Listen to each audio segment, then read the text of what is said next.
Yo, what is up guys? It's the Goblin and welcome back to another Fortnite video. In today's video, there was a huge patch update onto this game, including some new weapons and a bunch of other stuff, which I'm going to talk about everything in today's video, as well as show gameplay, show examples, and show everything that you guys need to know to be up to date and understand what has changed and what is new in this game live right now. So let's go ahead and talk about it. That would be absolutely awesome. I uploaded already I think 4 videos today, all about this update, covering a bunch of different stuff. So if you guys could support me, of course, drop a like on this video. Let's go for 300 likes on this one. That would be amazing. I'm going to, cover everything, as well as if you guys could subscribe to the channel if you're not already subscribed.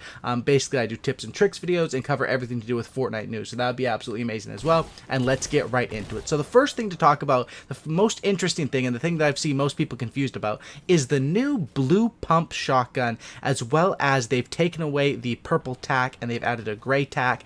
And basically the reason behind that, they've also taken away the gray pump shotgun. Now, this has been confused on a lot of people, and I'm going to show you gameplay. In this gameplay right here, I just got it maybe 20 minutes ago. Basically, you'll see me use the blue pump. I get quite a few kills with it. I don't end up winning this game. I think I come in 5th or something with 11 kills, but I get some good gameplay in with that new tactical gun, or not the new tack, well, with some of the new tacks as well as the new pump. So it should be pretty good. But let me explain basically what happened with these shotguns. So on these shotguns, they adjusted the rarity colors to more closely represent their effectiveness. Note, characteristics such as weapon damage, drop chances are completely unchanged. So while there is a brand new blue pump shotgun in the game, which you'll see me using in this video, basically that is what the green shotgun was before this patch, and essentially what the common one or what the common gray one was is now the green. And it's the same thing that they did with the tactical shotgun. So the tactical shotguns are now common, uncommon, rare, or gray, green, blue, instead of green, blue, purple. So they basically moved the tactical shotguns down a tier to basically keep up with how good they think the weapons are. Because for a beginner player, they would think that a green pump would be the same as a green tactical before, when in fact the pump is a lot stronger of a weapon. So that's basically what they've done. It is really weird. It is going to take a while to get used to, but you actually can have now a blue pump shotgun as well as a gray tactical, which really does feel weird. You'll see me using them and picking them up in this video, but once you get used to that, I don't think that could be any huge changes. Weapon damage, drop chances, all that is completely unchanged. This is just a aesthetic look change, and basically to understand the balance and keep up with their tier system on the game as far as these shotguns go. As far as other weapon changes we have into this game, which are probably the most exciting things to do with this with this update, is there is the new guided missile. Now the guided missile is absolutely insane, and I'll show you a gameplay right here of what this does. Basically, you stand still, you shoot it, and you steer it, and it's a guided missile. It reminds me of James Bond, Nightfire, I think it was, when I used to play that back when I was a kid.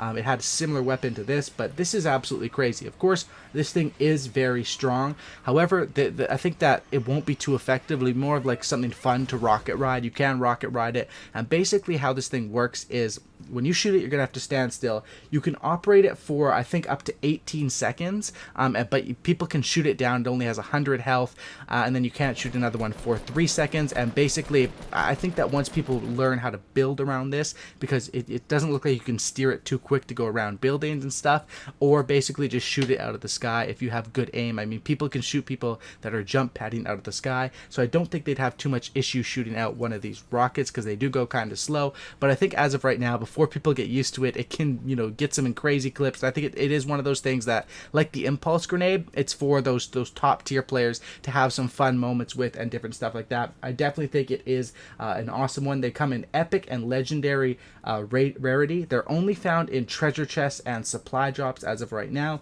and they use rocket ammo just like you would with any of your other rockets in this game. That is a very, very cool thing. The other thing we had changed now is that the noob tube, or what I call the noob tube, aka the grenade launcher in this game, now has been skinned to fit Easter, and it's like an Easter, it shoots Easter eggs, everything like that. I'll show some gameplay of it right here. It looks a little bit different, but it is a cosmetic only change. So even though it kind of seems in this video that it bounces a little bit different, it actually doesn't, and they've confirmed that it is a cosmetic only change to the egg launcher. It's been added as a seasonal item that replaces the grenade launcher. It's only a cosmetic change. They did this before with the snowballs at Christmas, and they did it with the RPG at Halloween before. So just sticking along with those themes.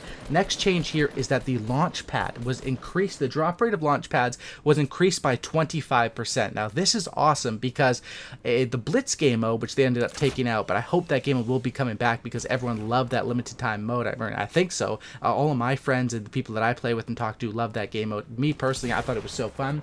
And one of the cool things about that game mode was, of course, the storm came in faster, the loot was better, but the increased amount of jump pads. And I think they sort of see that people enjoyed that. So now jump pads are dropping at a 25% higher rate, which actually makes a big difference. And that's across all the game modes. Definitely a big difference right there, and something that is a complete positive change for the game. I think jump pads favor players who want to go for more kills, and having more options for jump pads means more kills, means more awesome gameplay. So I'm 100% all for that. And that's basically what they have. As far as other things, there is a new game mode, a new limited time mode right now, which is the Sniper Shootout V2. Now the Sniper Shootout V2, similar to the one we had, the Sniper Shootout V1. If you remember, that one was revolvers and snipers only. And the Sniper Shootout V2, it has a hunting rifle and a crossbow, but no revolver. So it's got snipers, hunting rifles, and crossbows. So it's going to be a lot harder than the just, revolvers up close, especially with the double revolver. I was having a lot of fun. This game mode is it's really going to take a lot of skill. Basically, there's no downed players in this game mode. So if you're playing squads or whatever, you're instantly eliminated. So you don't have to worry about finishing people off with that stuff. Legendary weapons can only be found in supply drops. Epic weapons only found in treasure chests. And they do drop a decent amount of heavy ammo depending on what happens. And basically that's how it goes. And there's also some other changes to the game, but those are the changes we have for that limited time mode, Sniper Shootout V2. So if you enjoyed Sniper Shootout number 1, you probably will enjoy this. Now I'm not sure if this one counts for your total overall wins, because I'm pretty sure the first time it didn't count, but then when you had Blitz game mode it did count. So someone's gonna have to test it out and see if it counts for your wins when you get a win in it. Just remember your count and then go back and check, and I'm sure people will figure that out very, very soon. Other changes to the actual gameplay: they've rearranged the order in which pieces fall off player built structures as they are damaged. That's more of like a visual thing. They've increased the number of loot spawns on the warm-up island, which I guess is good. It might be kind of annoying, everyone trying to shoot you when you're just sitting there in the pre-game lobby. I do find that kind of annoying. And they've also removed 30 FPS mode from Xbox One and PS4, which is good because before, sometimes if your settings got messed up, you could actually be playing on 30 FPS.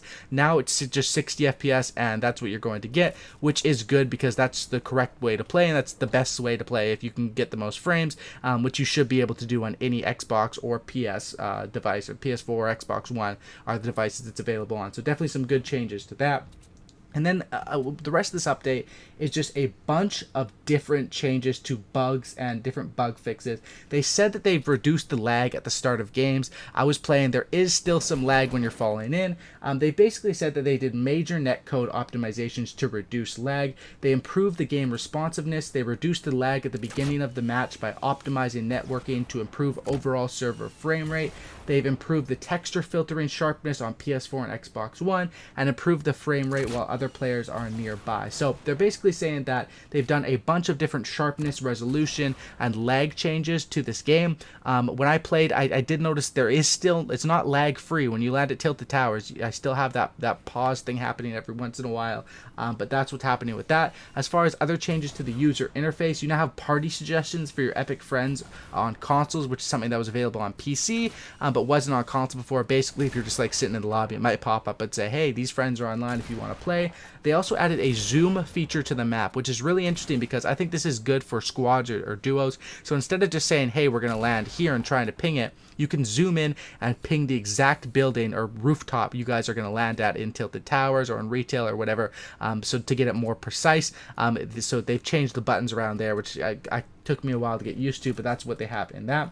Another change here, which is actually really cool, the elimination feed now displays the distance for shots that knock down or eliminate other players beyond 50 meters for all weapons. So if you're getting a long range kill, whether it's with a SCAR or a sniper or a crossbow, it's going to say how many meters away it was, which was pretty cool because before it would only do that for snipers. So now if you hit the guy with the random RPG across the map, you can look and, now we're going to see the world's longest RPG kills, all that sort of different stuff happening. And I think that is 100% something cool, because it should at least be for all of the different rifles and stuff to see how far you are getting them across the map.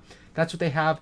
They've also removed the chirp sound from landing supply drops. The little chirp lets you know supply drops near. That's now removed. And they've added a hit notification sound when the player you're spectating lands a shield body or headshot hit. So some improvements for the spectating mode. I think they could have some more improvements there as well. But definitely a good patch update overall. Epic Games is doing a lot of things right like they usually do, and I think that this is a pretty cool update. They have also added some skins into the game, which are going to be released over the next couple of weeks. Of course, they have when they do the weekly items and daily items. I made a full video on that. There's like 16 new items found in the game's coding, and that was data mined on PC. So if you want to see all the new skins, you're interested in the new customization options, check out my other video on that. If you guys want help completing the new weekly challenges, which also updated today, they update every week at this time, I also have videos on those ones. So a lot of stuff happened, and I covered pretty much all of it. If you guys could drop a like on this video, that would be absolutely amazing. Subscribe to the channel if you guys are new.